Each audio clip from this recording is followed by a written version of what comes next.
নির্বাচনের মাধ্যমে শুরু হওয়া গণতন্ত্রের যাত্রা অব্যাহত রাখার আহ্বান জানিয়েছেন প্রধানমন্ত্রী তারেক রহমান।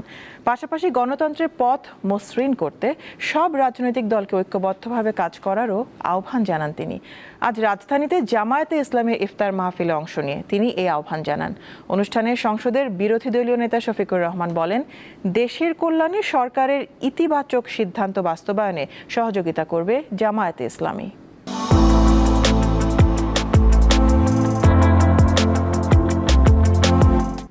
আমাদের মাঝে এসে উপস্থিত হয়েছেন গণপ্রজাতন্ত্রী বাংলাদেশ সরকারের গণঅভ্যুত্থানের পরবর্তী সময় দেশের রাজনীতিতে লেগেছে ইতিবাচক হাওয়া, যা আবারও প্রমাণিত হলো শনিবার রাজধানীর চীন মৈত্রী সম্মেলন কেন্দ্রে জামায়াতে ইসলামীর আয়োজিত ইফতার মাহফিলে। নির্ধারিত সময়ের আগেই যোগ দেন প্রধানমন্ত্রী তারেক রহমান।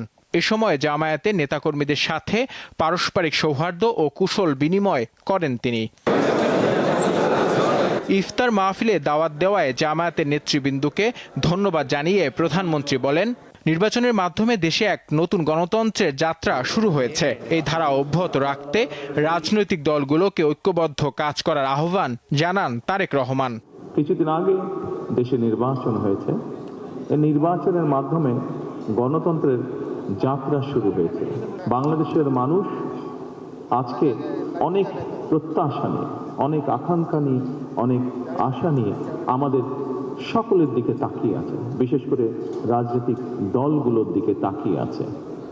আজকে আমাদের এই ইফতার মাহফিলে আসুন আমরা আল্লাহর নামে শপথ গ্রহণ করি যে আমাদের আগামী দিনের কাজগুলো হবে এই দেশের মানুষের ভাগ্য পরিবর্তনের জন্য। গতানুগতিক বিরোধী দলের ভূমিকার পরিবর্তে দেশের উন্নয়নে সরকারকে সহযোগিতার কথা জানান জামায়াতের আমির। আর জনগণের স্বার্থবিরোধী সিদ্ধান্তে বিরোধিতা করবে তার দল বলেও জানান তিনি। সরকারের গৃহীত সকল সংগত পদক্ষেপে আমাদের পূর্ণ সমর্থনও থাকবে, সহযোগিতাও থাকবে। কিন্তু আমাদের বিবেচনায় আমরা যদি দেখি যে সরকার কোনো অসংগত সিদ্ধান্ত কিংবা পদক্ষেপ নিয়েছেন, আমরা প্রথমে দৃষ্টি আকর্ষণ করে সহযোগিতা করব।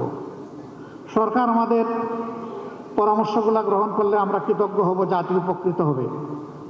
সরকার আমাদের পরামর্শ গ্রহণ না করলে বিরোধী দলের যে ভূমিকা সেটাই আমরা পালন করব। প্রয়াত বিএনপি চেয়ারপারসন বেগম খালেদা জিয়ার প্রতি শ্রদ্ধা জানিয়ে শফিকুর রহমান বলেন, দেশের মানুষ ঐক্যবদ্ধ বাংলাদেশ দেখার অপেক্ষায় ছিল। সেদিনকার বিরোধী দলীয় নেত্রী তিনি বিদেশ সফরে ছিলেন। নূর আলম, দীপ্ত সংবাদ, ঢাকা।